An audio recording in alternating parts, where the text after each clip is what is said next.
wa ta'ijabihi wa kharasiri al-ibadatun illallah. Sesungguhnya hanya izin kulah yang bisa mengamalkan segala rahasiaku kepadaku sendiri. Untuk itu perlu pemahaman diri tentang makna belajar itu.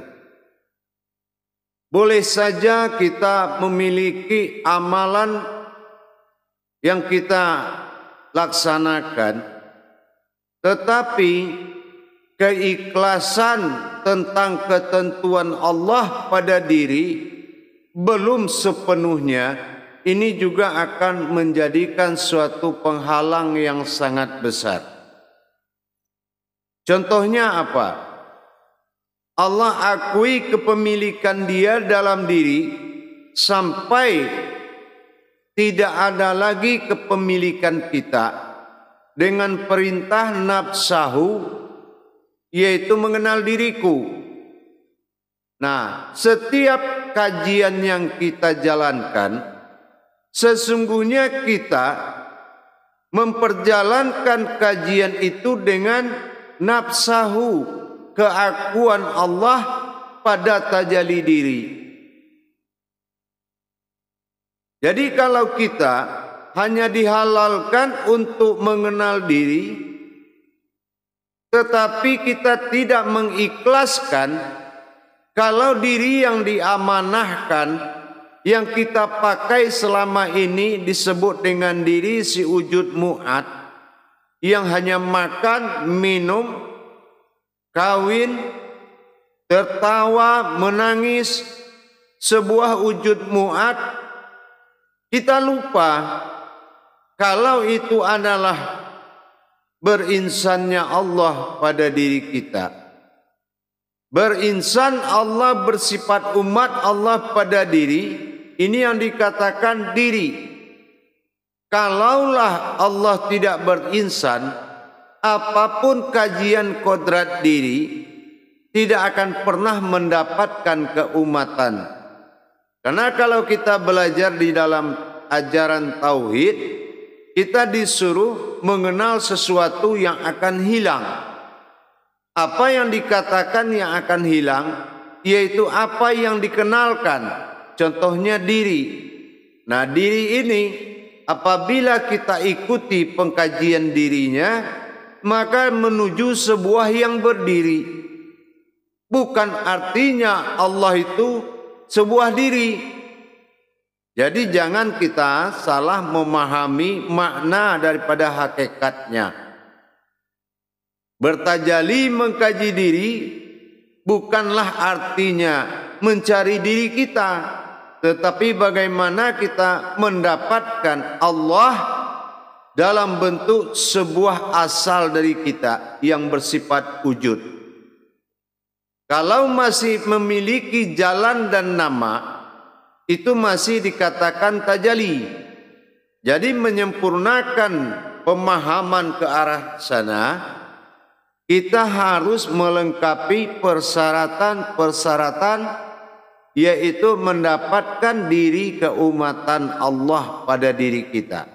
Bukan mendapatkan keumatan kita, tapi mendapatkan keumatan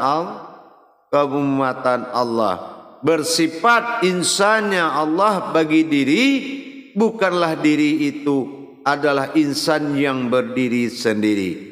Ini jangan kita memahami terbalik. Setelah itu kita terlatih belajar ini dengan makna-makna yang dijadikan oleh Allah dalam setiap perintahnya. Berarti kita harus berbahasa makna dengan Allah dalam membahas suatu kajian.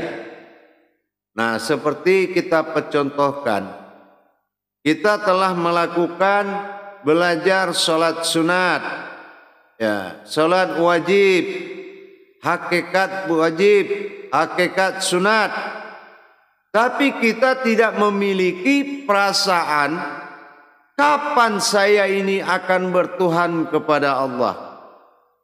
Kalau lillahi ta'ala tadi, kalau bukan karena ketuhanan diri kepada Allah atau keinginan diri dalam bertuhan kepada Allah, makalah ini dikatakan kita sudah larut di dalam Al-Kisah.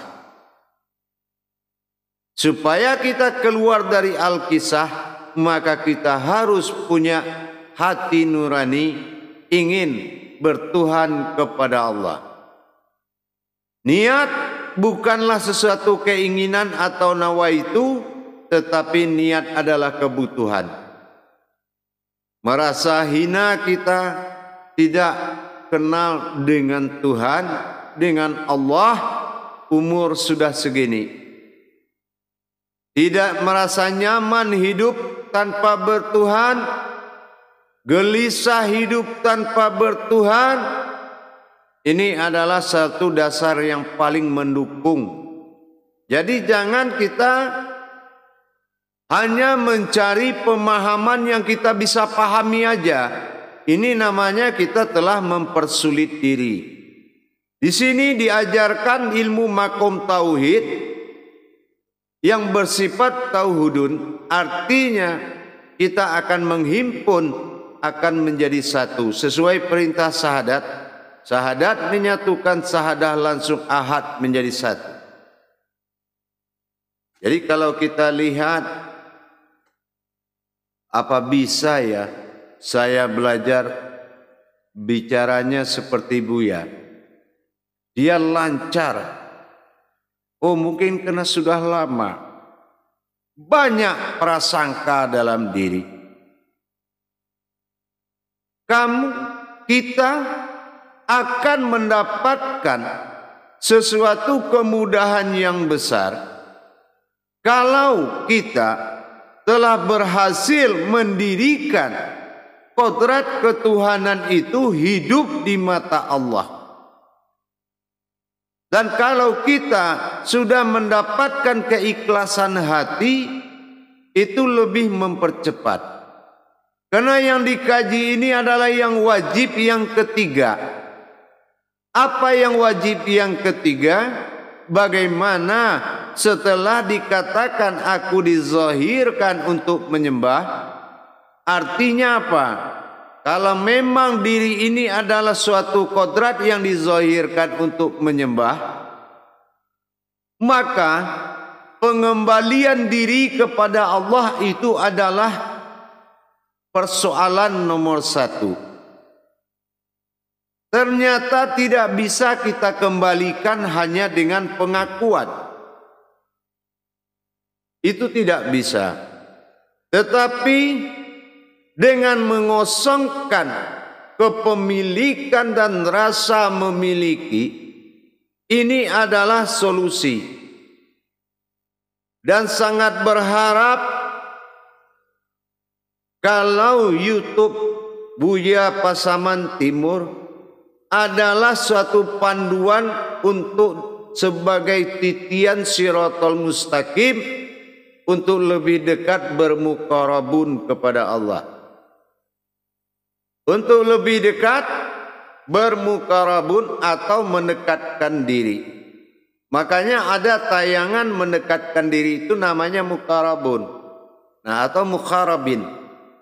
Tapi mendekatkan diri seperti apa? Bukan rajin zikir, rajin sholat, rajin buang sampah, rajin beramaliyah. Bukan. Muqarabun itu adalah disebut dengan mukharab.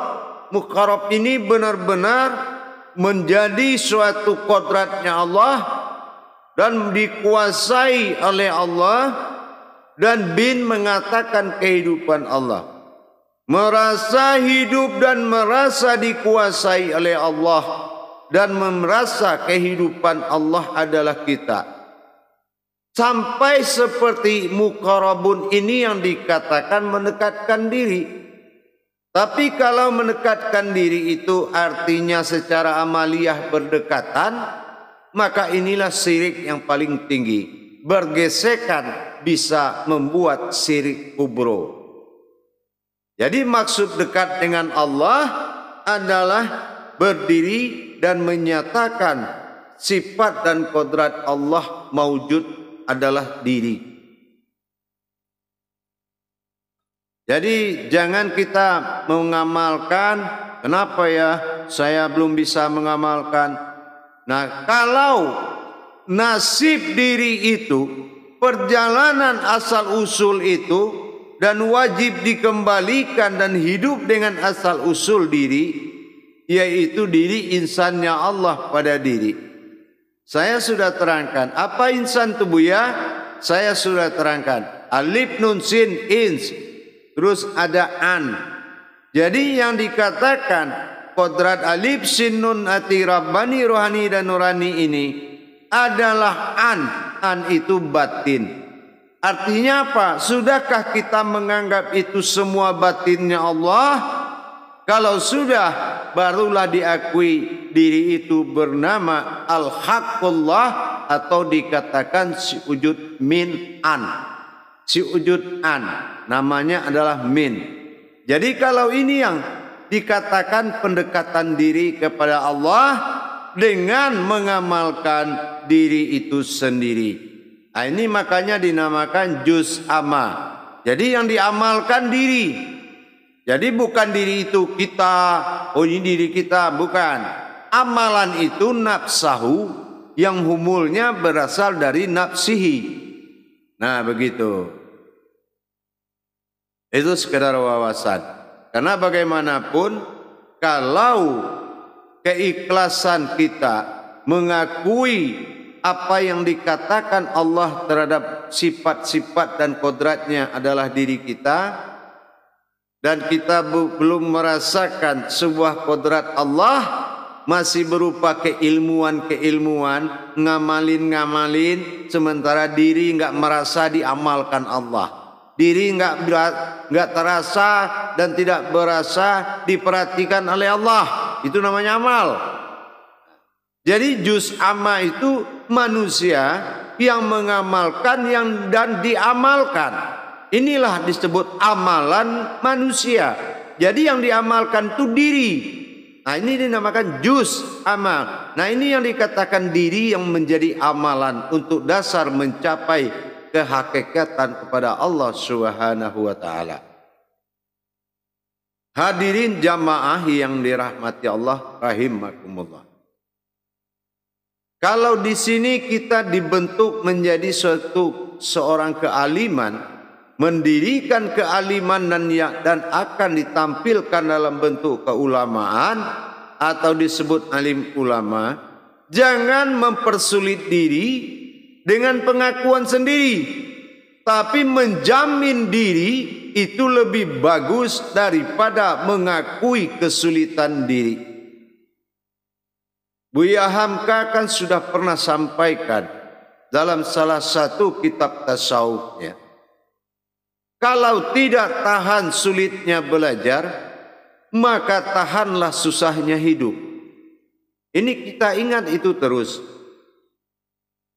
Makanya kita harus menikmati pola-pola yang telah ditetapkan oleh Allah, yaitu dengan kiat-kiat belajar ilmu tauhid.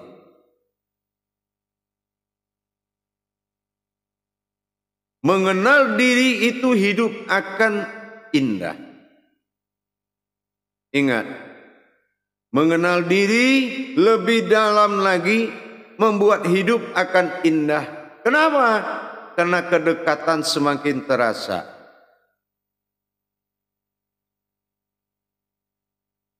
Dan mengenal ke dalam lagi tentang ibadah, mengenal ibadah itu akan menjadikan kita lebih mempercayai dan mempercepat dan membuat hidup terarah. Membuat hidup terarah. Dan apabila kita sudah memiliki ilmu kepada Allah, semua itu akan menjadi mudah. Ini adalah prinsip.